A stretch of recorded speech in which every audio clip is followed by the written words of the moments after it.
The great hall was cold and silent as the doors opened wide, and the alien diplomat entered with slow and careful steps, walking between two lines of armed guard from both warring empires. The guards watched him closely, but none moved because they knew this was no common visitor. This was a diplomat from the Kalari, a small neutral race known for wisdom and silence, and behind him walked a figure that made them all pause. The human was tall, broad, and quiet. He wore black armor, with no markings, no colors, and no weapons. His face was calm like carved stone, and his eyes seemed to look through walls. He walked behind the Kalari diplomat like a shadow that could swallow a sun. He did not speak, he did not blink, he only walked. None of the alien delegates had seen a human before. Some had heard stories from long ago, stories about a species born on a blue planet full of storms and fire, stories about their wars, their rise, their fall. And in their silence, some believed the humans were long gone, lost in the cold space, or destroyed by their own power. Others thought they had changed, become something else, something hidden, something more. The delegates whispered among themselves. Some tried to hide their fear, others showed it openly. One leaned close to his advisor and asked if this creature was real or some kind of trick. The advisor only shook his head with wide eyes and said he hoped it was just one of them. The Kalari diplomat took his place in the center of the hall. His voice was soft and calm as he greeted the leaders of both empires. He spoke of peace, of hope, of an end to the long war that had taken so many lives across so many stars. He said the galaxy had watched their battle for too long, and now it was time to stop. But the leaders of the two empires did not listen. They watched the human. Instead, their eyes locked on his still body behind the diplomat. He stood with hands behind his back, head slightly tilted down, as if listening to something no one else could hear. He did not move, not even once. One of the generals from the Crass Dominion broke the silence. He laughed and pointed at the human with a sharp claw, asking if the Kalari had brought a pet to a meeting of rulers. He called the human a relic, a piece of old bone wrapped in black metal, and said that no savage monkey would scare the Crass. The diplomat said nothing. The human did not blink. The air in the hall felt colder. Then the human moved, just a little, only a tilt of the head to the side, slow and smooth, like he had heard a whisper and was thinking about it. The Crass general stopped talking, his voice stuck in his throat, his hand dropped to his side, and his body leaned back as if pushed by an invisible wind. His second-in-command stepped forward, but said nothing because he too felt something in the air, something heavy and sharp like a storm ready to strike.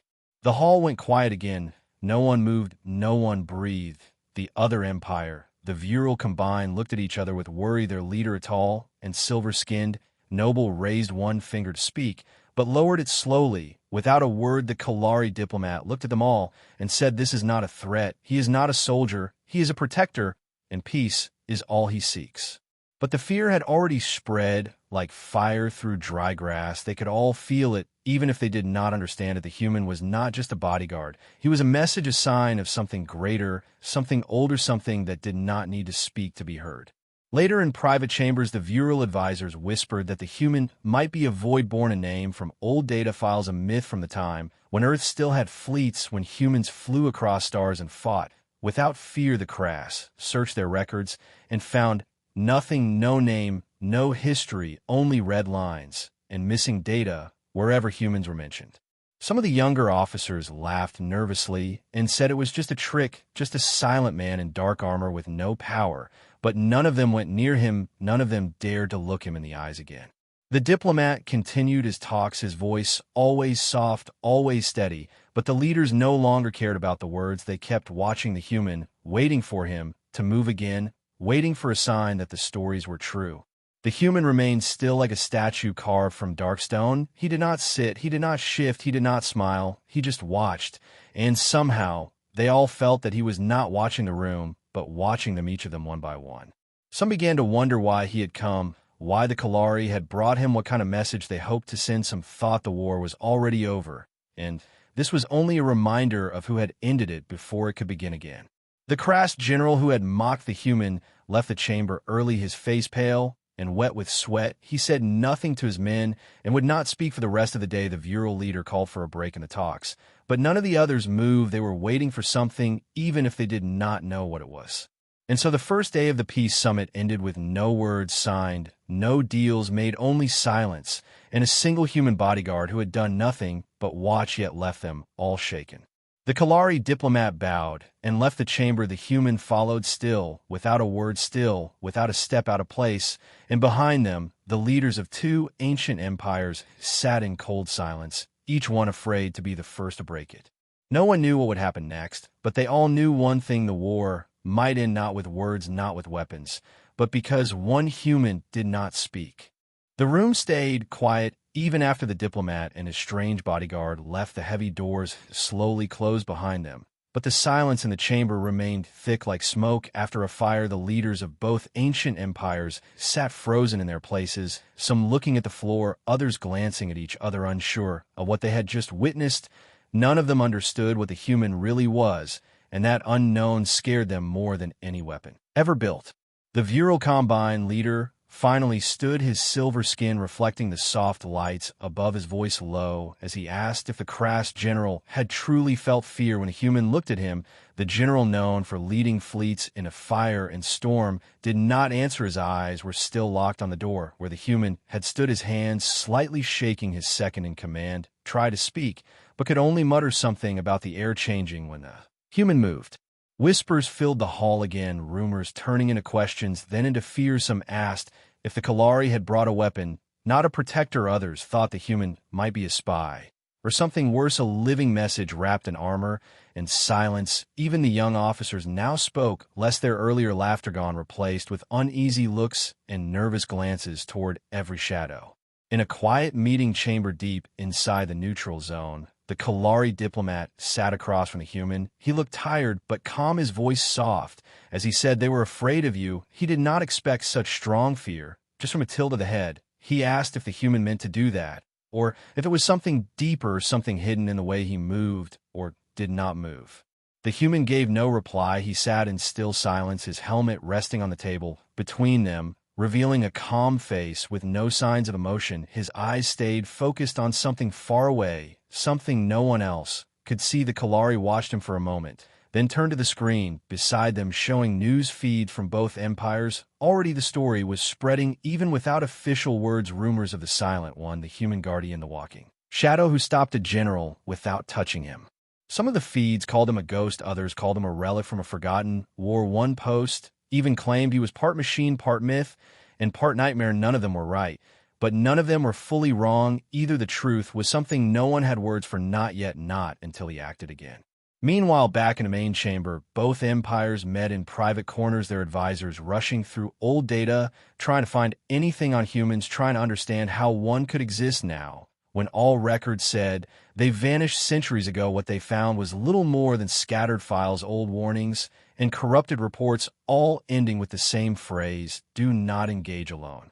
The crass leader paced in circles, asking why the Kalari had chosen now to bring such a being, asking if this was a threat or a gift or both. When his aide said quietly that maybe the war was never meant to end with peace talks, maybe the Kalari knew that, and brought the only thing that could force both sides to stop and listen. That night, in the quiet of the station, stars drifting past the viewports like slow fireflies, the human stood alone in one of the outer decks, his armor reflecting the faint glow of space. Behind him, a young officer from the Vural side approached slowly, hands up, showing no threat. She said she just wanted to talk, to understand why he was there, why he never spoke, and why even her most fearless commanders could not meet his eyes. The human turned his head, just slightly enough to show he had heard her, but he did not speak. She stood there waiting, unsure of what to do. Then she said softly that she did not believe the stories, not fully, that maybe he was not a monster or a ghost. Maybe he was just a soldier tired of war like the rest of them. Still the human did not answer, but his hand lifted slowly and pointed to the stars just beyond the deck, his finger tracing a slow line between three glowing points. She followed the motion and realized he was marking the graves of battles long past, stars that once burned near destroyed planets, places where great wars were fought and forgotten by most, but not by him. Her voice shook as she asked how many he had seen, how many he had fought through, how many lives he had watched fall. Because leaders would not listen, the human lowered his hand and stepped away from the glass, his face still calm, still without words. But in that moment, she understood more than she could from 1,000 speeches. He was not there to speak, he was there to remind them. Back in the command chamber, alarms briefly rang, a strange signal appearing from the edge of the system. Not a threat, not a fleet, Just a single ship marked with ancient human codes approaching the station slow, steady, and unarmed. The two empires reacted at once, scanning and watching, but not firing, not yet. The Kalari said nothing, only smiled gently, and looked at the human. He gave no sign, but his eyes moved just a little toward the display, and in that tiny motion the Kalari saw it all. He understood this was not a surprise. It was a plan, something set in motion long ago, something that was now coming to light. The ship was not an attack. It was a memory, and the human was its guardian. The summit would resume in the morning, both sides unsure of what would come. But now they had seen more than words. They had seen something they did not understand and could not control, and that was enough to make them pause, to think, and maybe to change. The human returned to his quiet room, alone, once more the stars watching him as he sat down, eyes closed, breathing slow, but never sleeping, never resting, just waiting for what came next, because he knew this was only the beginning. The hall was still cold when the doors opened again. A new day had begun, but the weight of yesterday had not left the air. The delegates of both empires entered slowly, some with their heads high, pretending to be strong, others with eyes darting around, searching for signs of the silent shadow who had shaken them without a word. The human was already there, standing just as he had the day before beside the Kalari diplomat. Not moving, not speaking, not blinking, his armor clean, his face unreadable. The diplomat nodded at both sides and welcomed them back, his voice as calm as always, though his eyes held something new, something sharper. Today the empires came ready to speak, with new tones in their voices and fewer insults, but still full of pride. Each side claimed they wanted peace, but each offered terms the other could never accept. The talks went on for hours, and still the human said nothing. He stood there listening, watching, like a statue carved from old stone and hidden power. Some tried to ignore him, pretending he was not there. Others glanced at him again and again, unable to forget the feeling from the day before, the feeling that he was not just a guard, but something ancient and patient and waiting. Some even believed he could hear more than words, feel more than emotions, maybe even sense what they feared most. Then came the moment that would change everything. A young, crass officer, tired and angry, slammed his hand on the table and pointed at the Kalari. Why did they bring this relic? He shouted. What was the purpose of this human? What was he hiding behind that cold face? The room froze again, as eyes turned to the diplomat and then to the human. The diplomat spoke softly, saying that the human was there for balance, for peace, that he had seen more war than any of them, that he did not come to threaten, but to remind them what war truly cost. The officer laughed and called it a weak excuse, a puppet dressed in armor to scare fools. He took a step forward and said if the human was so strong, he should speak now or leave. The human turned slowly, his eyes meeting the officer's gaze. For the first time, no words came from his mouth, only silence, and that silence was louder than thunder. The officer stopped mid-step, his breath caught in his throat, his hands shaking as if cold had gripped his bones. His voice tried to rise, but no sound came. Everyone in the room watched as the officer backed away, his face pale as pride, broken, his eyes full of something no soldier wanted to feel, fear, not of death, but of understanding that this human had power beyond weapons, power and presence and history in the truth carried in every step he took. Later, when asked what he saw, the officer could not explain. He said it was like looking into a storm, one that knew your name and remembered everything you had ever done wrong. He said the human showed him nothing, and yet showed him everything. That silence was not empty, it was full of warning. The talks resumed, but now no one raised their voice. The Kalari diplomat spoke of ancient battles of planets lost to pride, of fleets turned to dust for causes long forgotten. He told them that humans once fought like gods, but grew tired of war, that they disappeared not because they were weak, but because they chose to walk away from endless blood. Some laughed quietly at the idea, others listened and began to wonder if the human was a sign that the stories were true, that somewhere in the dark corners of space a force had waited and watched and now stepped forward, not to conquer, but to guide and to warn. As the sun of a nearby star dipped behind the glass of the chamber, the human stepped forward for the first time, not to speak, not to attack, but to place something on the table in the center of the room. It was a small object, round and glowing, soft blue lines running through it like veins of light. The Kalari touched it, and the room filled with a projection.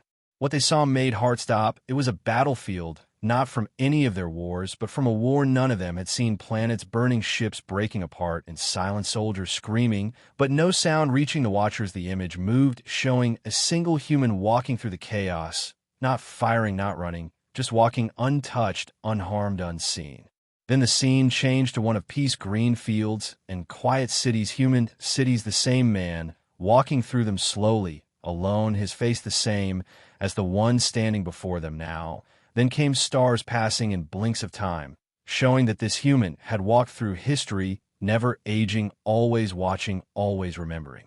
The light faded, the room returned to stillness. The object, now dark on the table, the Kalari, said only one thing: this is what he carries, the weight of all wars, the memory of peace, and the cost of forgetting it.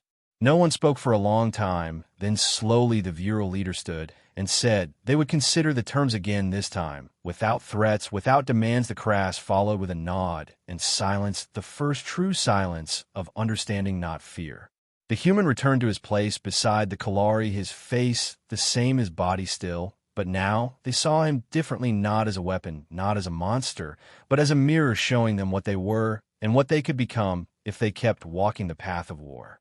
Outside, stars moved quietly across the dark sky, and for the first time in years, hope stirred among ancient enemies, not because of words or treaties, but because of a human who never spoke and never needed to. The stars above the summit station blinked like old memories scattered across the sky, each one a light from a time long gone. And yet here within the steel walls of the great hall, time felt frozen. The two ancient empires that had battled across centuries sat across from one another, their robes full of symbols, their eyes full of silence. The air still held tension, even after what the human had shown them the day before. The human stood where he always did, near the Kalari diplomat, tall, unmoving, unreadable. The others no longer tried to meet his eyes. They had seen enough, seen something in him that made them question what they believed about humans and what they believed about themselves, yet none of them dared speak of what they felt. They just waited, hoping the summit would end before anything worse happened. This time the Vural elder began with a calm voice. He said they were willing to move forward, willing to set aside certain claims, willing to let go of old insults if the Crass would do the same. But the Crass were slower in reply. Their war leaders whispered to each other, some nodding, others frowning. They were not used to backing down, not without blood, not without victory. The Kalari diplomat remained patient, his voice never rising. He reminded both sides that peace was not a sign of weakness, but a choice made by the strong. He said the future was watching, and the past had sent a messenger that stood beside him, still and silent. The mention of the human again brought stillness over the room like cold wind through warm halls. One Crass general leaned forward, his face carved with scars, his voice sharp. He said he did not fear ghosts, he did not fear legends, and he certainly did not fear a bodyguard that refused to speak. He asked what would happen if they walked out now. What would the silent human do then? Would he raise his hand? Would he raise a weapon? Would he finally speak? Or would he simply watch as war began again? The human moved just slightly, his hand shifted no more than a breath, but every eye in the room followed it like prey watches a hunter. The Crass general stopped, speaking, his words caught in his throat, and the memory of fire flashed behind his eyes. None of them had seen the human fight, and none of them wanted to, but somehow they knew what would happen if he did. The Vural delegates looked at each other. They spoke quickly in their own tongue-sharp sounds and short breaths. Their leader finally turned to the Kalari and said, "Perhaps it is not peace we fear, but what we will lose if peace becomes real. We have built our worlds on war. We have named our children after battles. We have turned stories into shields and fire into pride."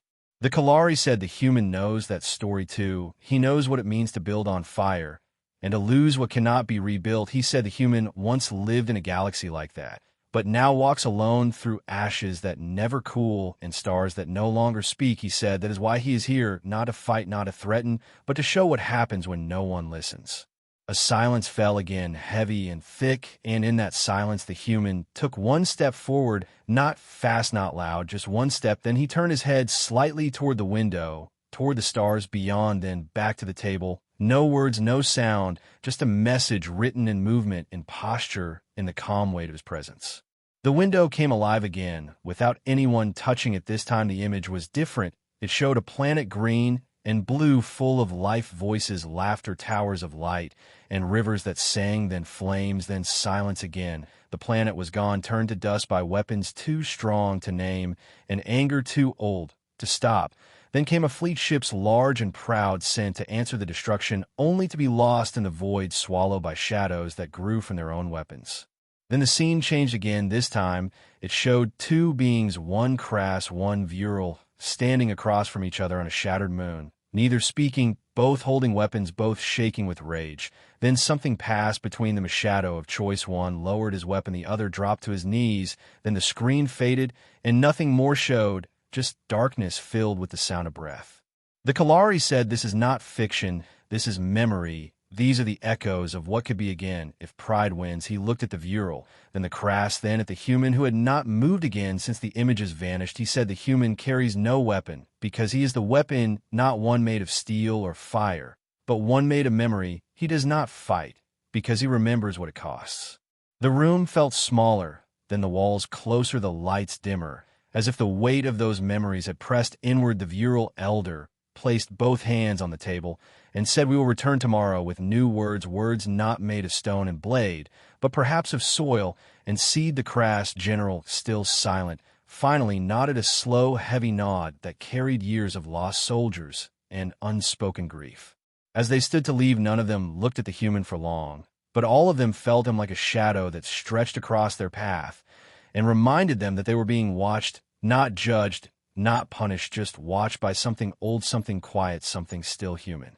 The Kalari diplomat turned to leave as well. The human followed close behind, each step slow and deliberate, each breath measured and soft. The summit hall grew quiet again. Only the hum of the station walls remained. The stars outside still blinked, but now they blinked through a thin crack of hope. And hope is what the human had brought, without words, without threat, without war. The summit room was quiet again as the new day began. Each delegate arrived slowly, their robes dragging across the smooth floor, their faces tired, their minds full of fear and questions, but also something new, something they had not felt in a long time, something close to respect, or perhaps even understanding. They came without guards, without weapons, without the sharp words of yesterday. Instead, they came with silence and eyes that glanced at the tall figure in the corner, the human bodyguard who still stood, still watched, and still said nothing. The Kalari diplomat nodded to each group with a calm expression. His voice was steady as he welcomed them back. He said, "The galaxy waits not for war, but for wisdom." And he asked if today would be the day they finally choose something different. The virile elder gave a quiet answer. He said, "The virile remember the fire. They remember the silence after they remember what was shown to them by the one who does not speak." And they had talked through the night, not about victories, but about graves. The crass general spoke next, his voice rough, but lower than before. He said, "The crass are warriors, they are builders of strength. They do not retreat, they do not forget, and they do not kneel to fear." But he also said there is strength in knowing when to listen, and that no crass wants to see their world end in the same silence they saw in that window, and that the human had reminded them of something their ancestors once said, that true power does not need to roar.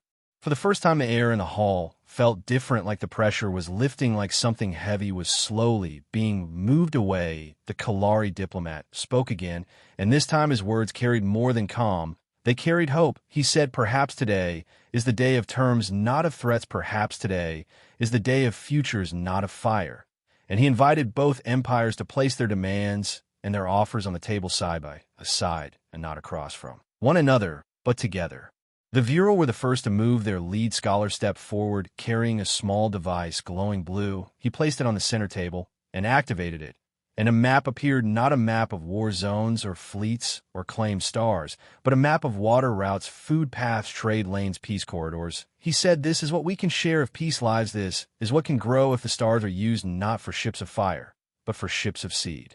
The crass hesitated, but then their envoy, a younger one full of sharp thoughts and quiet strength, stepped forward and placed his own device next to the virile's, and from it rose a different image, not fields or rivers, but towers, energy lines, clean machines, and engines of light. He said, "This is what we have learned in war, but can be used for peace. This is what we can give if the treaty becomes real and the hatred ends here." The hall remained silent for a long moment. The human still did not move, but all eyes glanced at him, and then away again, and slowly the old wounds in the room seemed to bleed. Less the words grew, less sharp the air, less heavy, and the summit began to shift from memory to movement, from silence to slow steps forward. The Kalari diplomat said, "You're doing what has not been done in 1,000 years. You are writing not with weapons, but with will." But as the hours passed and the talks went deeper, not everyone was pleased. There were those outside the hall, listening from hidden places, watching from dark ships. They had grown powerful in war, grown rich in blood, and they did not want peace. They sent a signal through secret channels and told their agents to act to end the talks before the treaties were signed, to make sure the silence returned, but this time filled with screams. As the sun of a nearest star faded and the summit lights dimmed, alarms echoed in the upper halls. The Kalari turned quickly to a nearby console. His eyes narrowed as he read the signals. Intruders, unknown weapons outside the outer ring movement. Near the engine bay, someone wanted the summit destroyed, not with fire from orbit, but from within. The diplomats froze. The Vural reached for hidden tools. The crass, clenched fist. The peace they had begun was in danger. But before any could move, the human turned his head and stepped forward once more. 2 steps this time, his boots silent, his body calm, but his eyes sharp and deep as the void. He pointed once toward the wall, then to the floor, then to the upper vent. No words, no shouts, just a slow and clear message seen in every muscle, every glance, every breath. The Kalari understood first. He said, "They're already here. They came through the vents."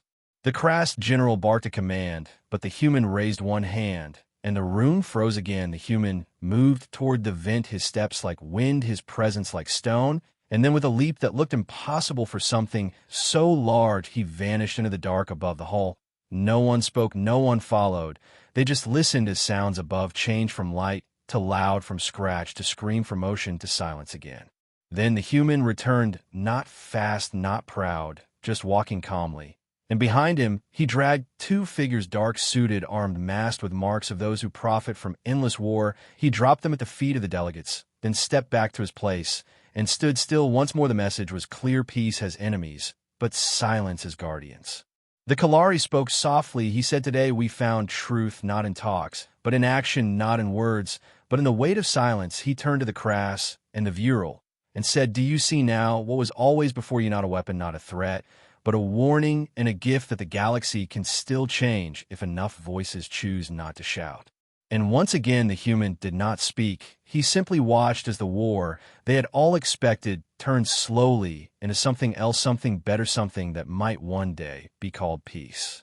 The stars above the summit station burned cold and far, as if watching the small peace talks below. With silent interest the delegates had returned to the great chamber, the maps of peace still shining on the table, the voices quieter, now more careful.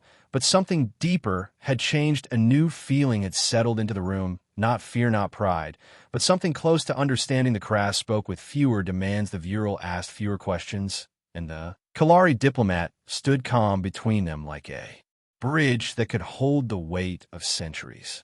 But though peace now seemed near, the tension had not vanished. It lingered like smoke at the edge of the room, where the human bodyguard still stood tall and still and silent, his shadow long in the glowing light, his expression unreadable, his presence impossible to ignore. The delegates no longer whispered about him. They watched him with quiet respect, or perhaps quiet warning. His actions the day before had saved the talks, but had also raised more questions than answers.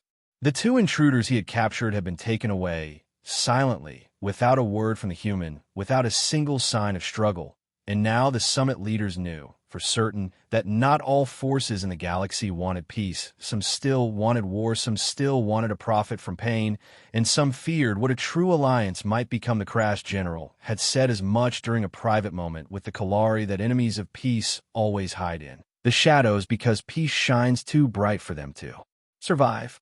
That day, the diplomats worked hard. They debated trade lines and border rights. They discussed shared technology and cultural exchanges. They even argued about the name of the new alliance. But none dared to raise voices. None dared to insult the other side, because whenever they came close, they glanced toward the silent figure and stopped themselves. The human was a living pause, a breathing line no one dared to cross.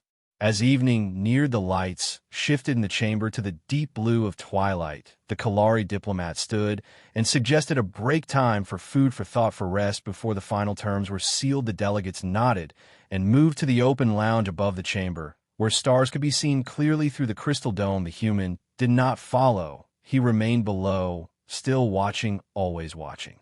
But while the diplomats relaxed and shared drinks and small stories while they spoke of their homeworlds and old legends, the crass general leaned close to the Vural scholar and asked a quiet question. He said, "What do you know of them, of humans? What have you heard that is true?" And the Vural replied that old records spoke of humans as builders and destroyers, of dreamers and monsters. They were a species of extremes who once touched stars and then vanished into myths.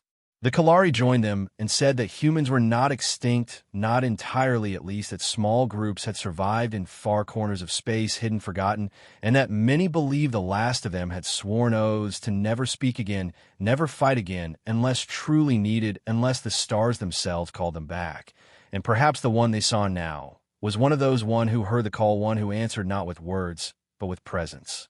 Suddenly alarms echoed, once again, not from above, not from outside, but from deep within the station. Lights flashed red, and a voice crackled through the speakers warning of a breach in the core systems, a sabotage attempt, someone trying to trigger a collapse from the inside, something far worse than the last attack. Because this time it was not about stopping the talks, it was about destroying everyone inside. Panic spread quickly. The delegates moved fast, trying to follow emergency routes. But the Kalari diplomat stopped them. He said, "Wait." He said, "Listen." And through the noise, through the lights, through the rising heat, they heard a slow, steady sound, not alarms, not machines, but footsteps, heavy, calm footsteps coming from the lower halls. Then he appeared, the human, moving through smoke, his uniform torn, his shoulder burned, but his eyes clear, and his steps certain. Behind him sparks flew, wires danced, fires tried to reach out and pull him down, but he walked through them as if they were shadows. And in his arms he carried a device, glowing bright, with unstable energy, the core, charge stolen from the depths, the weapon, meant to end everything. The crass general shouted, "What are you doing? That thing will explode." But the human did not stop. He moved past them all and walked straight to the outer airlock, the one that led to the waste chamber, to the emergency launch pod, to the only place where the device could be jettisoned safely and without delay. He entered the chamber alone, sealed the door, and looked back, once his face still calm, still silent. And then, with a press of a button, the pod launched, spinning into the void with the deadly device, still glowing inside, and a moment later the station shook, but did not break. The stars blinked, but did not fall, and the summit still stood. When the chamber door opened again, the human stood there, smoke rising around him, his body marked by heat, his suit torn open in places, but still he did not fall, still he did not speak. He just looked once at the Kalari, then at the delegates, then returned to his place near the chamber wall and resumed his watch. The silence that followed was not empty. It was full, it was heavy, it was sacred. No one moved, no one dared to speak, until finally the Vural scholar stepped forward and placed a scroll on the table, the official terms of peace signed by his people. Then the crass general added his seal. Then the Kalari stamped the final mark. Peace had not come because of talks or treaties, but because of one who had no voice, because of one who gave his strength without asking anything in return, because of one who did not speak but still said everything the galaxy needed to hear. The peace was signed, the war was over, but nothing felt finished, not yet. The summit station floated in quiet orbit around the dead moon, while the stars above shimmered like eyes that had witnessed something rare, something powerful. The two ancient empires had stopped their fighting, the weapons had been lowered, the fleets had turned away, the blood had stopped flowing for the first time in thousands of years, but the air inside the great chamber still held a strange weight, like the moment just after a storm, when the ground is still wet and the sky is still gray. The human bodyguard stood as he always had, tall and silent and watchful. No one knew his name. No one dared to ask. He had spoken no words, made no sound, but still every delegate remembered him. They remembered how he moved through fire, how he carried the deadly device, how he walked back through smoke and ruin without flinching, and how he returned to his place by the wall, as if nothing had happened, like he was just waiting again for something else, something worse. The Kalari diplomat walked to him now, slowly, with care, as if approaching a storm that might shift direction. Without warning, he stopped a few steps away and said softly, "Thank you," then waited for a reply. But none came, only silence, only stillness. Yet in that silence the meaning was clear, and the Kalari bowed his head, then turned back to the others and said, "The talks are over, peace is agreed. We should now return to our worlds and begin again." The crass general was the first to nod. He looked at the human once more, then at his fellow delegates, and said, "We came here with fire in our hearts, but we leave with something else. And though I do not know if I will ever understand the human, I know now why the diplomat brought him, not as a threat, not as a weapon, but as a mirror, a reminder of what we can become when we stand for something more than power." The virile scholar added that legends must come from somewhere, and perhaps today we all stood in one. Then each group prepared to leave the summit. The ships lined up outside like silver birds ready to fly again. The chambers were clear, the flags were folded, the last of the guards stepped back into shadows. But still the human stood there, his eyes never closing, never moving, his breath calm like the stars themselves. When the Kalari approached one last time, he said, "You do not have to stay here. You can return with us or go wherever you wish. The war is over." But the human did not answer. He turned instead and walked down a long hall toward the station's core, not in silence, but in purpose. The Kalari followed, curious, worried. He watched the human stop by a sealed door, a place none of the others had entered during the talks, a forgotten room filled with records, old transmissions, and damaged reports from long ago. The human entered and stood before a broken screen. The Kalari stepped in slowly and saw what the human saw, old footage, grainy and half lost, showing images of burning skies, falling cities, the end of the human age, the fall of their world. Not because of war with aliens, but because of what they had done to themselves: climate storms, greed, collapse, then exile.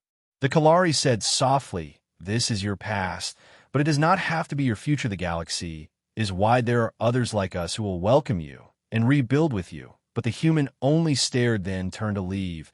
And as he passed the Kalari, the diplomat thought he saw something in the human's eyes, not pain, not sorrow, but memory, deep and heavy like a sun that never sets. Later, when the last shuttle left the station and the diplomats returned to their homeworlds, they carried with them more than treaties. They carried the story of the human who never spoke, who never shouted, who never explained himself, but who made peace possible with only presence and action. And when the people of both empires heard the story, when the soldiers and leaders and children listened, they too asked, "Who is he, and why did he never speak?" And across the star, stories began to rise, songs, poems, holos, tales told in many voices about the human protector, the silent one, who stood still while others screamed, who held the line without drawing a weapon, who ended a war without firing a shot. They said he was the last of his kind. They said he was the first of something new. They said he was a ghost, a legend, a warning, or a promise. Some say he returned to Earth, if it still exists, to the ruins and the dust, to walk alone under a sky once blue. Some say he now watches other worlds where war still burns, waiting for the moment when he is needed again. And some say he never left, that he stands still in the old summit station, watching the stars, waiting for the next voice that asks for help, not with pride, not with force, but with hope.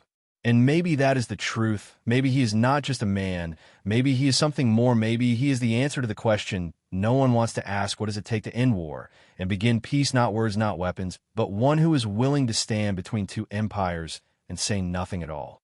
And as the stars turned and the galaxy moved on, the memory of the human remained never fading, never forgotten, a shadow in the light, a silence that spoke louder than war, a protector who needed no name, because everyone already knew it.